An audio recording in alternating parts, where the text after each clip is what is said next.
The phone screamed on the dresser at 3 a.m., and the sound carved the dark like a blade. Maya's thumb shook as she opened the preview that said, "We need to talk." Ethan had promised Sundays, not silence. She stared at the message until the letters blurred. Maya whispered, "Please be about visas, not secrets." A second banner flashed with a tagged photo from a club an ocean away. Ethan smiled in neon with a woman pressed close. Maya muttered, "He told me I was the only one." The room felt smaller, as if the walls leaned in to listen. The clock ticked louder than her heartbeat. She tapped the tag and the name Lena filled the screen like smoke. A caption read, "He finally showed up." Ethan once said, "I hate clubs." He also said, "I'm yours." Maya said, "Prove it," and opened his last chat where promises slept cold. The rain outside stuttered against the window, trying to speak for her. She typed, erased, and typed again. She said, "Answer me," then watched the 3 dots appear and vanish like a lie breathing. Maya stood by the window and counted the seconds between raindrops, as if a pattern might explain the picture. She said, "You told me you hate clubs." The words felt borrowed from a happier night. Ethan once swore that distance sharpened the heart. The caption at the club wove doubt like wire around that promise. She scrolled the comments and swallowed the taste of tin. Lena surfaced again with a heart and a flame. Maya said, "Who is she to you?" Her reflection answered with a blur that looked like fear. She opened Noah's chat, then closed it because truth felt too heavy to lift. A calendar reminder pinged for their Sunday call. The reminder felt like a joke that did not know it was cruel. She breathed in the damp and typed, "I saw the tag." The cursor blinked, bright and patient. She hit send and watched the message fly like a flare into fog. The reply did not arrive. Silence prowled the room with careful feet. Maya said, "You always answer fast." A gust pressed rain against the glass like a warning. She opened Ethan's old voice notes and let a laugh spill out, brittle and sweet. He once said, "Save Sundays for us." Sundays became a museum of waiting. She checked time zones and did the math again, as if numbers might forgive a smile in neon. She said, "Tell me there is context." The club photos stared back without mercy. She imagined the music, the heat, his hand on a stranger's waist. The thought burned a hole in her throat. Her message showed delivered and nothing else. She pressed the phone to her chest as if it could hear a prayer and answer it. The second shock arrived as a story ring pulsed around Lena's profile. Maya tapped, and the clip opened to the same club, same jacket, same easy smile that used to belong to calls at midnight. Caption said, "He made it." Maya said, "You made it where?" She paused the frame and searched his eyes for the old promise. The paused smile did not confess. She screen captured proof because memory sometimes lies to protect the soft parts. The act felt like stitching thorns into a dress. She whispered, "Noah will ask what I knew and when." She imagined his sigh that sounded like a door closing. The ring timed out, and the phone returned to the lock screen, calm and cruel. She unlocked it again because pain prefers loops to endings. Her mother's text arrived with a sun emoji and a question about breakfast plans. Maya typed, "Busy today," and deleted the heart she almost added. She said, "I will not explain this yet." Explanations feel like signing for a package that explodes. She opened a rideshare app, then closed it because running needs a destination. The rain slowed to a hush that felt like a breath held by the city. She said, "Call me now," and sent it without punctuation. The dots did not appear. She placed the phone flat and stared until her eyes ached. Somewhere across an ocean, a night was ending with music and glitter. Here, a morning began with proof and silence. She said, "If this is nothing, say it."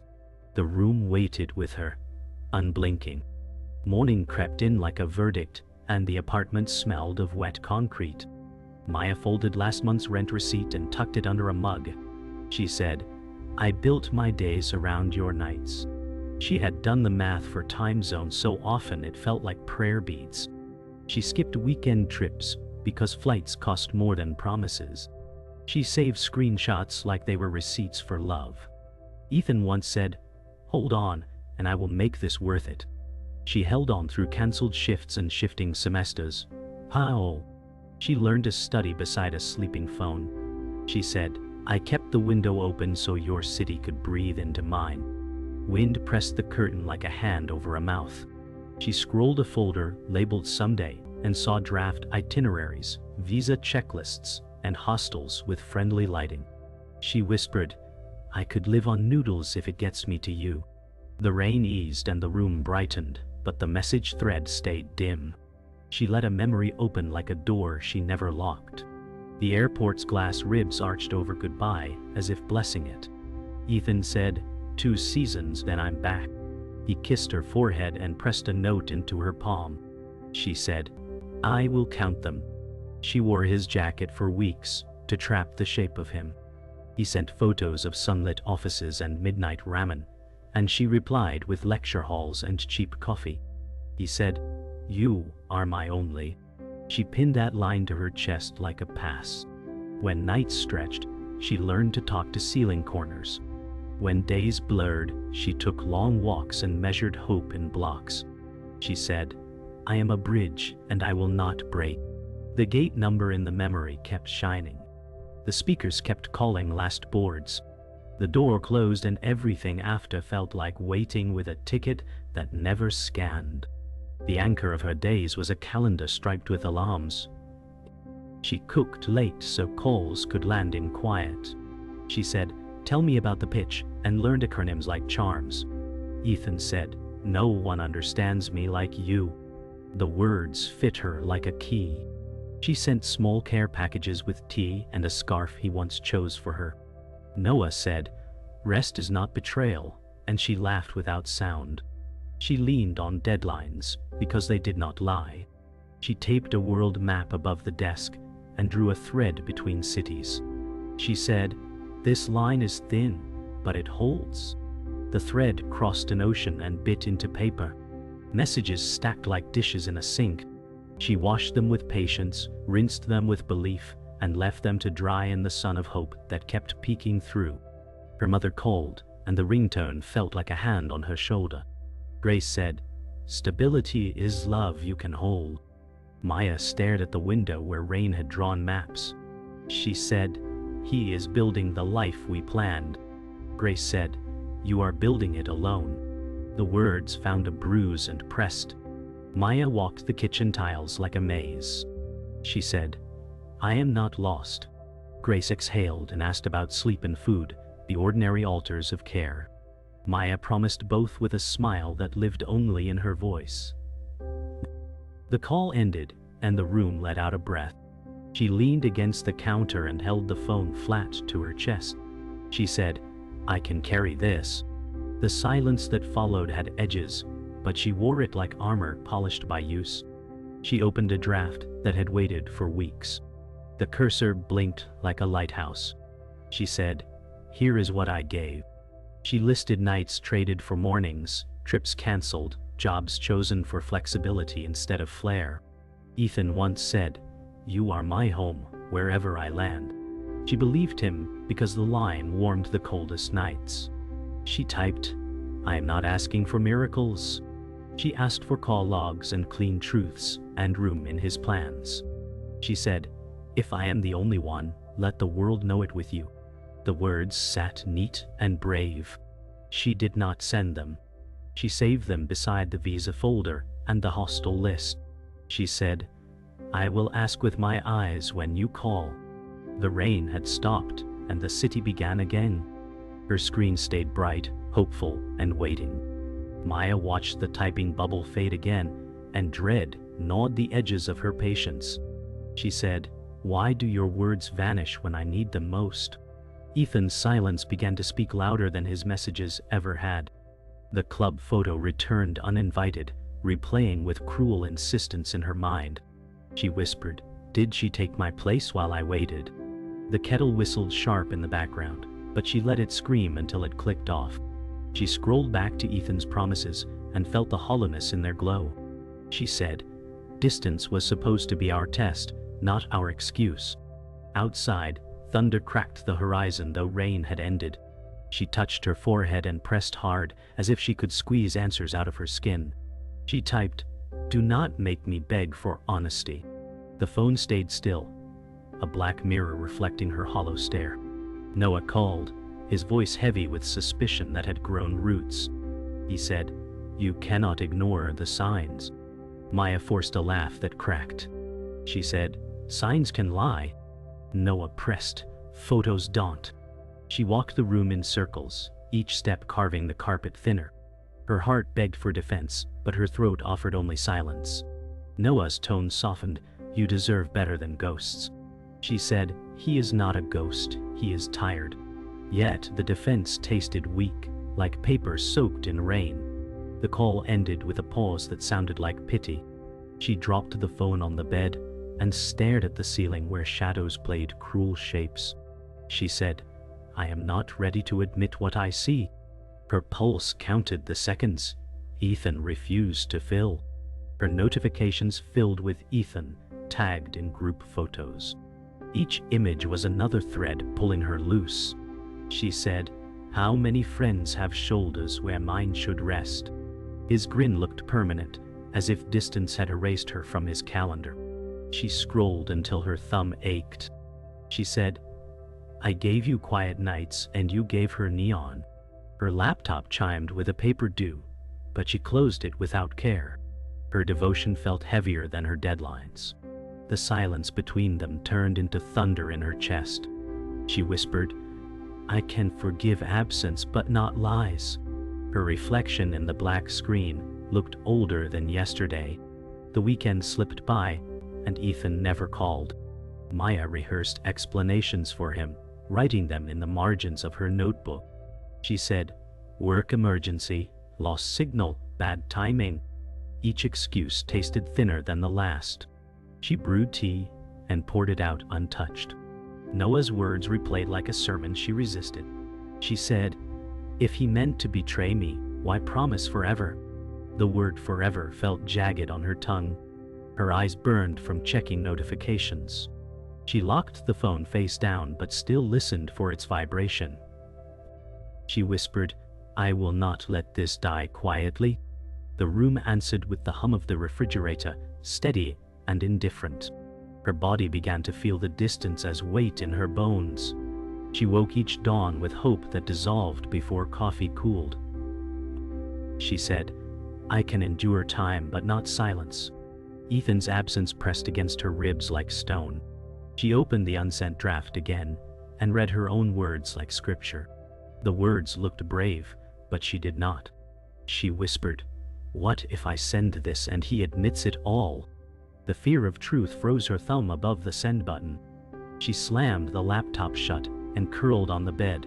Phone clutched to her chest like it could still save her. She said, "Please prove me wrong." The city outside carried on, oblivious to her unraveling. The truth struck without warning when Lena posted a photo that cut deeper than neon smiles. Ethan's arm curled around her waist, no crowd to blur excuses, no caption to soften. Maya whispered, "So it is her." She zoomed until pixels broke, as if clarity might mend the fracture. Ethan once said, "I do not like public displays." Yet here he was, laughter captured mid-motion, Lena's cheek pressed close. Maya said, "You told me I was the only one." The words scraped raw from her throat. She saved the photo because pain had to be stored somewhere. The folder named Someday now burned like a wound. She closed her eyes and saw the curve of his hand where hers once fit. The world tilted, and the room shrank to silence so sharp it hurt her ears. She said, "Every promise just fell apart." She ran to the bathroom and splashed water on her face, but the reflection did not wash away the betrayal. She said, "I waited while he gave away what was mine." Her chest heaved as if air refused her. She gripped the sink and stared at her reflection, searching for blame in her own eyes. She whispered, "What is wrong with me?" The tiles echoed back emptiness. She wanted to scream but only managed a gasp that hurt her throat. Her phone buzzed in the bedroom, and the sound carried like a cruel bell. She thought of not answering, but she knew silence was worse. She wiped her face with trembling hands, leaving streaks of water on her cheeks. She said, "This will break me if I let it." The mirror blurred with tears until her own outline vanished. The phone buzzed again and showed Ethan's name, but her hand froze above it. She said, "If I answer, he will lie again." Still, her thumb slid across, as if habit ruled her heart. Ethan's voice sounded casual, as if oceans carried no weight. He said, "Hey, I've been busy." Her stomach twisted because busy did not wrap arms around another woman. She whispered, "I saw the photo." Silence landed heavy. Then Ethan chuckled nervously. "It's just a friend." Maya's voice cracked. "Friends don't hold you like that." His tone grew sharp. "You are overthinking." She pressed her nails into her palm until skin screamed. She said, "Overthinking is all I have when you disappear." The line trembled with static, but his silence was louder than any storm.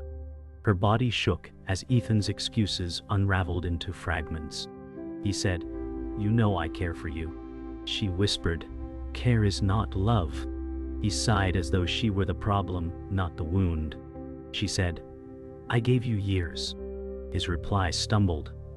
"Things change." The words hit like stones hurled across distance. Maya pressed her forehead to her knees and felt her voice break. "So, I was waiting for nothing." Ethan muttered something about work, about stress, about timing, but none of it mended the photo in her memory. She said, "You lied when you said I was the only one." The silence that followed felt like a confession without words. The call ended before she could hang up, leaving her clutching a phone that felt heavier than her body. The truth spread through her like ice water, filling every vein until her hands shook. She opened her laptop and reread the unsent letter titled, "What I Gave." Each line felt like a prayer wasted on silence. She said, "I traded so much for a lie." She highlighted the words but could not delete them. She imagined Ethan laughing in a room where her absence was unnoticed. She whispered, "You broke what I built." The rain started again outside, tapping soft but cruel. She closed the laptop and pressed her palms flat against it, as if to bury the truth inside. She said, "This is the twist I was too blind to see." The clock struck midnight, a new day that already felt ruined. She pulled the blanket around her shoulders and let the dark swallow her. The storm of silence finally broke when Ethan called again, his voice sharp and defensive before she spoke. He said, "Why are you making this bigger than it is?" Maya's chest tightened like rope. She said, "Because it broke me." His sigh sounded heavy, almost annoyed. He said, "I told you she's just a friend." Her tears burned, and she whispered, "Then why do you smile at her the way you stopped smiling at me?" The words landed like glass shattering. He stayed quiet long enough to answer without speaking. Maya felt her voice rising, louder than it ever had. She said, "Do not tell me distance changed us. You changed us." His anger sparked. "Maybe I'm tired of defending every move." The fight twisted louder until the air between them burned. Her breath came ragged as the argument spiraled. She said, "I gave you years you cannot return." Ethan fired back, "I never asked for sacrifice." She shouted, "You asked with every silence, with every delay, with every promise I carried alone." The air thickened with static from the call, voices colliding like storm waves. She pressed a palm to her chest as if it might hold her together. He said, "You do not understand my world." She cried, "Because you never let me in." Her words cracked open years of holding back. He stayed silent, but silence felt like an admission. She whispered, "If I was ever enough, tell me now." The line buzzed faintly before his voice came colder than ever. "Maybe you were never supposed to be forever." The words cut deeper than the distance ever had. Maya choked. "So you never meant any of it?" Ethan said nothing, only the faint sound of his breath. She pressed her forehead to her knees, trembling. She said, "I wasted everything for you. Her voice trembled into a whisper.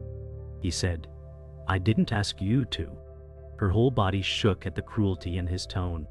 She said, "You asked with every promise you made." The silence after was more final than a slammed door.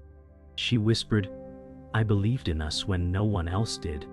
He replied flatly, "Then maybe you believed in something that wasn't real." Her sob cracked into the phone, raw and broken. She hung up before his voice could break her further. The call ended, but the echoes stayed, ringing in her ribs. Maya staggered to her desk and opened the unsent letter again. She read each word like it belonged to a stranger. She said, "I begged for love, not scraps." Her hands hovered over delete but froze. She whispered, "No, I need this proof of who I was." She saved it again, refusing to erase her truth. The city outside flickered awake, indifferent to her ruin. Her mother's voice echoed from memory, "Stability is love you can hold." She pressed her palms flat on the desk until her bones ached. She said, "I held nothing but air."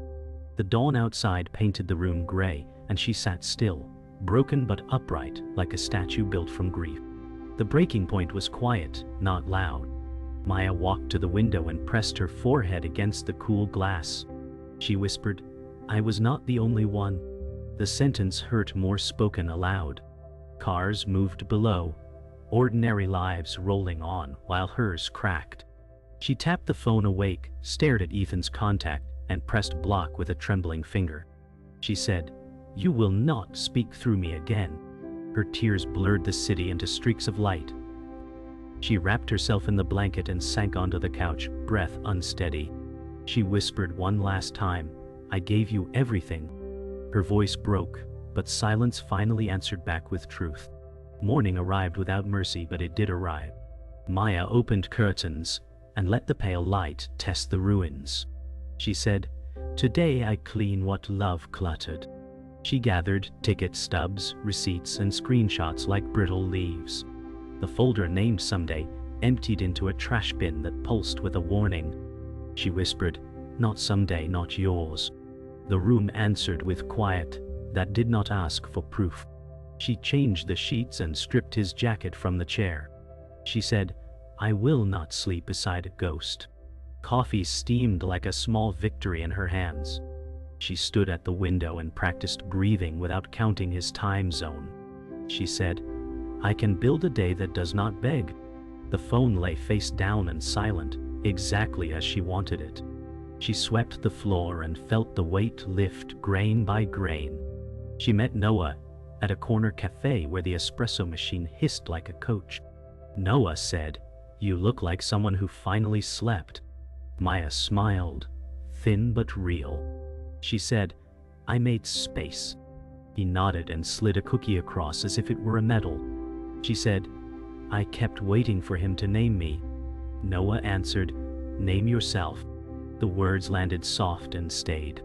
She told him about the folder she deleted, and the silence she chose. He said, "Proud of you," and pride did not feel like pity. She laughed once, startled by the sound in her throat. She said, "I want new rituals." He raised his cup and said, "To rituals that do not require permission." The cafe door chimed, and light fell over her hands like a promise. That evening she called her mother, and the line connected like a stitched seam. Grace said, "I was waiting for your voice." Maya breathed and let the truth walk out steady. She said, "It ended because truth arrived." Grace exhaled a blessing made of air and silence. She said, "I feared you would keep waiting until the waiting became you." Maya leaned against the counter and felt the tile cool her back. She said, "I am not a countdown anymore." Grace asked about dinner and deadlines, the ordinary scaffolding of care. Maya answered each small question like a promise to stay. She said, "I will cook, and I will sleep." Grace smiled in her tone. "Then tomorrow, you will dream for yourself." The call ended with no ache, only room. Maya opened the map above her desk and pulled a fresh thread from the pin box. She said, "This line is mine alone." She traced paths that did not pass through his city. A weekend course in design blinked open on her laptop.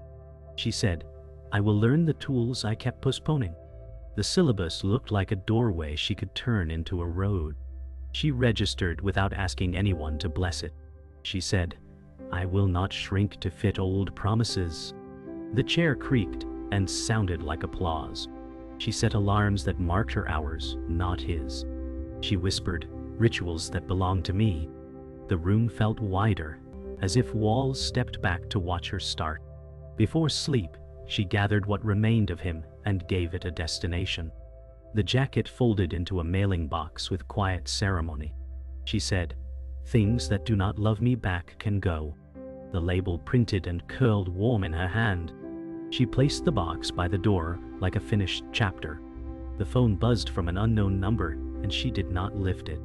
She said, I owe no ghost an answer. She ran the tap until the water turned cold and splashed her face awake. The mirror held a woman who did not beg. She said, I survived the night you left without leaving. The city hummed outside with ordinary courage. She turned off the light and let a calm dark keep her. The morning was clear, sky polished like glass after storms. Maya brewed coffee without checking her phone, a ritual now hers. She said, peace tastes like this. The silence felt lighter, no longer heavy with absence. She opened her window, let the air rush in, and whispered, I survived you.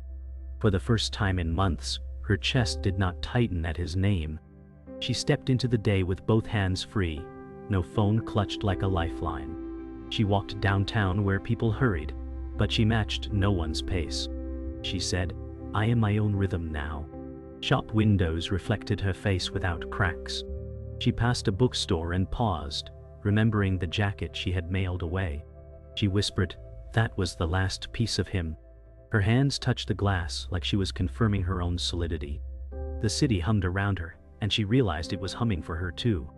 In the cafe again, Noah lifted a brow when she entered Lita. He said, you look taller. She laughed. Grief shrank me, truth stretched me. They shared silence that didn't need filling. She said, I'm not waiting anymore. Noah nodded. Good, because you were never meant to. The words landed not as comfort, but as truth already alive in her. She sipped her drink and let the warmth anchor her to now. That evening, Maya sat at her desk and opened a blank document. No drafts, no titles like what I gave, just a page waiting. She typed, this is mine. Each word belonged only to her. She said, I can write without begging. The room glowed with a calm lamp, no ghosts in its corners. She traced the map on her wall and whispered, wherever I go, I carry only me. The thread she placed yesterday gleamed in the soft light. Before bed, she opened her phone and scrolled to his name. She did not unblock, did not call. She whispered, and that was the last time your name ever lit up my screen. She set the phone down and turned off the light. The room filled with silence, but this silence was hers.